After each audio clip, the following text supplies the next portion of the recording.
There is a car sitting in garages across Britain and America right now, quietly rusting under a cover that most people drive past without a second look.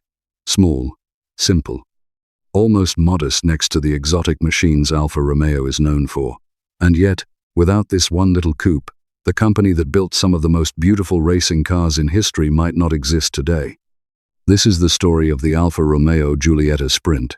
Not the fastest car Alfa ever made, not the most expensive, but possibly the most important. And the story behind it is messier, more desperate, and more human than anything you'll find in a glossy brochure or a museum plaque. Let's go back to 1950. Alfa Romeo had just done something extraordinary. Their Alfetta had won the very first Formula One World Championship, with Giuseppe Farina behind the wheel. The following year they won it again, this time with a young Argentine driver named Juan Manuel Fangio. 2 world titles in a row. On paper, Alfa Romeo looked untouchable, invincible, even. But here's what nobody puts in the trophy cabinet. Behind that glory, the company was quietly in trouble. Real trouble. Alfa Romeo had built its reputation on hand-crafted, low-volume machines for the wealthy and the connected. Cars like the magnificent 1900, with its powerful engine descended from pre-war racing motors. Beautiful cars, cars that cost a fortune to build, and even more to buy. That business model worked in the 1920s and 30s, when Alfa Romeo could sell exclusivity to a small circle of aristocrats and industrialists. It did not work in a country rebuilding itself after a devastating war, where most people could barely afford a car at all, let alone an exotic hand-built one. Italy in the early 1950s was a country climbing out of rubble. What it needed, and what it was starting to want, was mobility. Ordinary, attainable, dependable mobility. Alfa Romeo needed volume. They needed a car that ordinary, hard-working, aspirational people could actually save up for and buy. And they needed it fast, because the prestige of 2 world championships doesn't pay factory wages forever.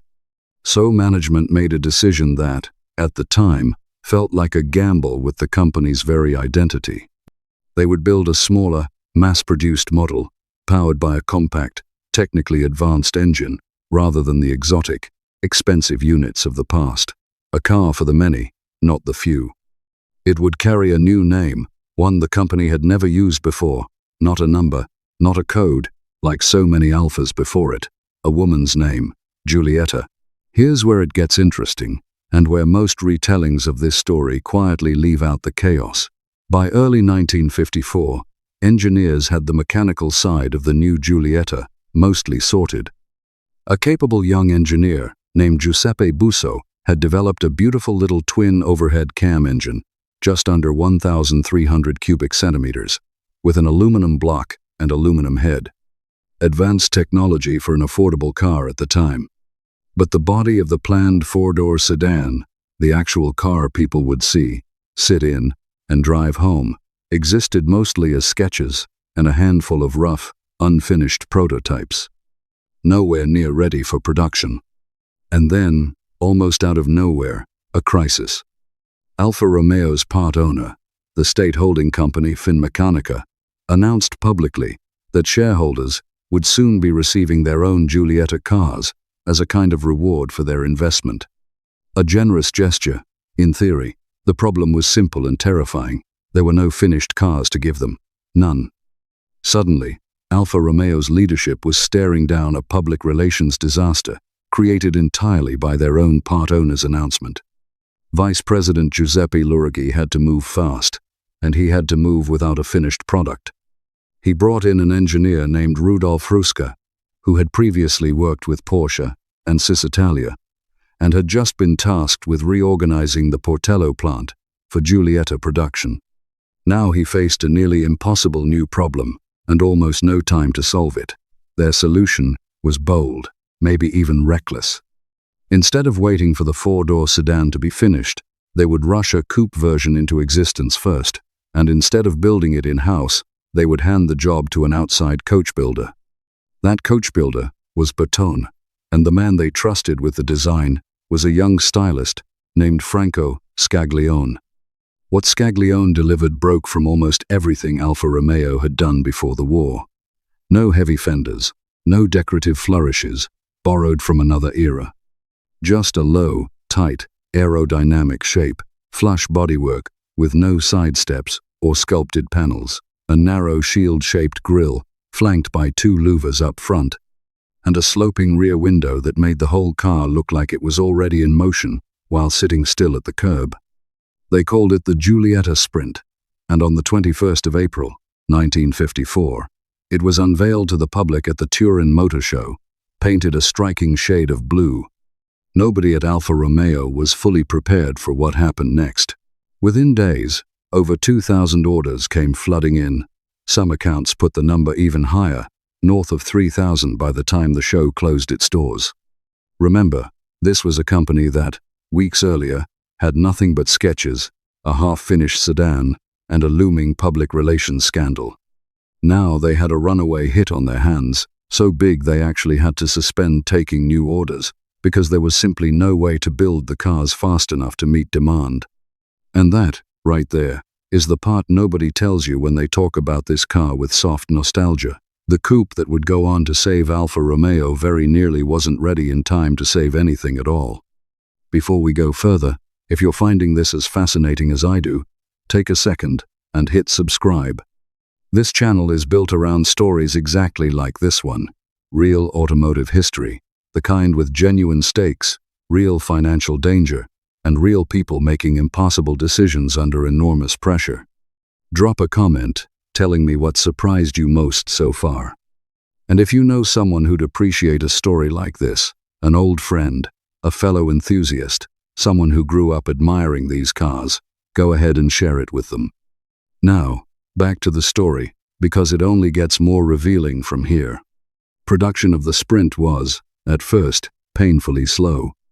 Bertone was a relatively small coach-building operation, and in 1954, they were turning out only a handful of cars a day, some accounts say as few as 4. Customers who had placed deposits found themselves waiting month after month, wondering if their car would ever arrive. To meet the earliest orders, Alfa Romeo and Bertone even brought in a third company, Ghia, to help complete interiors and electrics on those first hand-built cars. Hruska pushed Bertone hard to scale up, forcing the small coach builder into a rapid and costly expansion of its Grugliasco plant near Turin. By 1958, they had climbed to roughly 34 cars a day. That's the kind of growth curve that either builds an empire or breaks a company trying to keep pace with its own unexpected success. And here is the number that tells you everything about what this little coupe actually meant to Alfa Romeo's survival. Between 1954 and 1965, Alfa Romeo built 177,690 Giuliettas across all its body styles. The Sprint Coupe, the Berliner sedan, the Spider convertible, developed after the American importer Max Hoffman requested an open-top version and personally committed to purchasing thousands of units. And later, the more exotic Sprint Speciale and Sprint Zagato coupes, each with its own devoted following among enthusiasts. When you count its direct successor, the Giulia, that entire family of cars eventually topped 400,000 units by the time production finally wound down in 1979. Think about that contrast for a moment. A company built for decades on cars, made in the dozens, maybe the low hundreds, suddenly moving hundreds of thousands of units out the factory gates. That's not simply a hit product. That's a company being rebuilt from the ground up around a single small coupe that almost didn't get finished in time for its own debut. But the Sprint wasn't just a sales success sitting quietly in driveways and garages. It went out and proved itself where it mattered most, to Alfa Romeo's racing soul, on the track and in the mountains. The Sprint wasn't originally conceived as a competition car. Yet its lightweight and sharp twin-cam engine made it a natural fit for the fiercely competitive 1,300 cubic centimeter GT class that was exploding in popularity across Europe at the time. In 1955, early Sprints entered the legendary Mille Miglia, only to be outclassed in their category by a determined Porsche team. Alfa Romeo's engineers took that defeat personally. Under Giuseppe Busso, they sharpened the car further, and the more powerful Sprint Veloce version answered back emphatically. In 1956, that Veloce took the top 3 positions in its class at the Mille Miglia. The following year, in 1957, a Sprint Veloce won the Austrian Alpine Rally outright, and another claimed first place on the brutal Tour de Corse, twisting through the mountains of Corsica. That same year, at the Mille Miglia once again, a Sprint Veloce came home right behind a Ferrari 250 GT, ahead of genuine Mercedes 300 SL sports cars. A 1,300 cubic centimeter Alfa, humbling machines that cost several times as much.